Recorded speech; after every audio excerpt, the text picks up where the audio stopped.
ಶಿವಮೊಗ್ಗ ತಾಲೂಕಿನ ತಹಸೀಲ್ದಾರ್ರವರು ಅಣ್ಣಾನಗರದ ಚಾನಲ್ ಪಕ್ಕದಲ್ಲಿ ಅಂಧ ಮಹಿಳೆಯರ ಅವ್ರ ಮನೆಯನ್ನು ಸ್ಪಾಟ್ ಇನ್ಸ್ಪೆಕ್ಷನ್ ಮಾಡಬೇಕು, ಬನ್ನಿ ವಿರೂಪಾಕ್ಷವರೇ, ಅವರಿಗೆ ರೇಷನ್ ಕಾರ್ಡ್ ಇಲ್ಲ, ಅವರಿಗೆ ಪೆನ್ಷನ್ ಬರ್ತಾ ಇಲ್ಲ, ಲೋಕಾಯುಕ್ತರು ಮಾರ್ಗದರ್ಶನವನ್ನು ನೀಡಿದ್ದಾರೆ. ಶಿವಮೊಗ್ಗ ವಿರೂಪಾಕ್ಷವರೇ ಬನ್ನಿ ಅವ್ರ ಮನೆಗೆ ಹೋಗೋಣ ಅಂತಂದರು. ಓಣಿ ಒಳಗೆ ಹೋಗ್ತಾ ಇದ್ದೀವಿ ನೋಡಿ.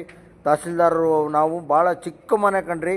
ಆ ಮನೆಗೆ ತಹಸೀಲ್ದಾರರು ಬಂದು ಅವ್ರಿಗೆ ಮಾಶಾಸನ ಇಲ್ಲ, ಅವ್ರು ರೇಷನ್ ಕಾರ್ಡ್ ಮಾಡೋದಕ್ಕೆ ಅಂತೇಳಿ ಕಾರ್ಯಪ್ರವೃತ್ತರಾಗಿದ್ದಾರೆ. ಅಷ್ಟು ಜಲ್ದಿ ನಾವು ಎಲ್ಲ ಜನತೆ ತಹಸೀಲ್ದಾರ್ ಅವರಿಗೆ, ಅವ್ರ ಸಿಬ್ಬಂದಿ ವರ್ಗದವರಿಗೆ ನಾವು ಒಂದು ಧನ್ಯವಾದಗಳನ್ನ ಹೇಳಬೇಕು. ಕಾರ್ಡನ್ನು ನೀವು ಎಂಟ್ರಿ ಮಾಡಿಸಿದ್ರೆ ನಾನು ಹೇಳಿದ್ದೀನಿ, ಅವರು ಇನ್ಸ್ಪೆಕ್ಟರ್ಗೆ ಮಾತಾಡಿದ್ದೀನಿ, ಅಪ್ಲೋಡ್ ಮಾಡಿ ಕೊಡ್ತೀನಿ ಅಂತ. ಒಂದು ತಿಂಗಳಲ್ಲಿ ಒಂದು ಸರಿ ಅಥವಾ ಎರಡು ಸರಿ ಬಿಡ್ತಾರೆ ಅವಕಾಶ, ಮೆಡಿಕಲ್ ಗ್ರೌಂಡ್ ಅಂತ ಹೇಳಿ ಮಾಡಿ ಕೊಡ್ತೀನಿ ಅಂತ ಹೇಳಿದ್ದಾರೆ. ಅದು ಇವರ ಫುಡ್ ಆಫೀಸಿಂದಾನೇ ಲೆಟರ್ ತಾವೇ ಲೆಟರ್ ಹಾಕಿಲ್ಲ. ಲೆಟರ್ ನಾವು ಮಾಡ್ಕೊಡ್ತೀವಿ. ಆನ್ಲೈನಲ್ಲಿ ಅಪ್ಲಿಕೇಶನ್ ಹಾಕಿದ್ರೆ ಮಾಡಕ್ ಬರಲ್ಲ ಅಂತ ಹೇಳ್ತಿದ್ದಾರೆ. ಅದಕ್ಕೆ ಫಸ್ಟ್ ಅಪ್ಲಿಕೇಶನ್ ಹಾಕಿ ನಮ್ಗೆ ಹೇಳಿದ್ರೆ ಒಂದು ತಿಂಗಳಲ್ಲಿ 1 or 2 days ಏನು ಪ್ರೊಸೀಜರ್ ಏನಿದೆ ತಹಸೀಲ್ದಾರ್ ಆಫೀಸಿಂದ ಇವ್ರ ಹತ್ರ ಒಂದು ಲೆಟರ್ ತಗೊಂಡು ನಿಮಗೆ ಬರುತ್ತೆ, ನೀವು ಫುಡ್ ಆಫೀಸ್ಗೆ ಫಾರ್ವರ್ಡ್ ಮಾಡಬೇಕು. ಅದನ್ನ ನಾವು ಫಾರ್ವರ್ಡ್ ಮಾಡ್ತೀವಿ. ನೀವು ಲೆಟರ್ ರೆಡಿ ಮಾಡ್ಕೊಟ್ರೆ ಈ ರೀತಿ ಬ್ಲೈಂಡ್ಸ್ ಇದ್ದಾರೆ, ಅಂಗವಿಕಲರಿದ್ದಾರೆ ಅಂತ ಕೊಟ್ರೆ ನಾನು ಫುಡ್ ಆಫೀಸ್ಗೆ ಹಾಕ್ತೀನಿ. ನೀವು ಆನ್ಲೈನ್ ಕಾಲ್ ಮಾಡಿ ನಿಮಗೆ ಗೊತ್ತಾಗ್ತದಲ್ಲ, ಇಮಿಡಿಯೇಟ್ಲಿ 1 or 2 hours ಬಿಟ್ಟಿರ್ತಾರೆ.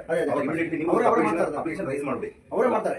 ಅವ್ರು ಮಾಡ್ತಾರೆ, ನಿಮ್ಮ ಹತ್ರ ಬಂದು ನೀವು ಅವ್ರು ರಿಪೋರ್ಟ್ ಹಾಕ್ತಾರೆ. ಸೇವಾ ಇದರಲ್ಲಿ ಶಿವಮೊಗ್ಗವನ್ನ ಅಪ್ಲೋಡ್ ಆಗುತ್ತೆ. ಅಪ್ಲೋಡ್ ಮಾಡ್ಕೊಡ್ತೀವಿ. ಈಗ ಪೆನ್ಷನ್ ವಿಚಾರದಲ್ಲಿ ಅವ್ರ ತಾಯಿದು ಅಪ್ಲೋಡ್ ಮಾಡಕ್ಕೆ ಈಗ ಹೇಳಿದೀವಿ. ಇವ್ರದ್ದು ಇದು ಇಲ್ಲ ಬ್ಯಾಂಕ್ ಅಕೌಂಟ್, ಇವತ್ತು ಮಾಡೋದಕ್ಕೆ ಮಾಡಿಸಿದ ತಗೊಂಡೋಗಿ ಇವತ್ತು ಮಾಡಿಸ್ಕೊಂಡು ಕರ್ಕೊಂಡು ಮಾಡಿದ ತಕ್ಷಣ ನಮಗೆ ಫೋನ್ ಮಾಡಿ ಇವ್ರದೊಂದು ಅಪ್ಲೋಡ್ ಮಾಡಿ ಅದರಲ್ಲಿ ಪೆನ್ಷನ್ ರೆಡಿ ಮಾಡಿ ಆಗ್ಬೋದಾ?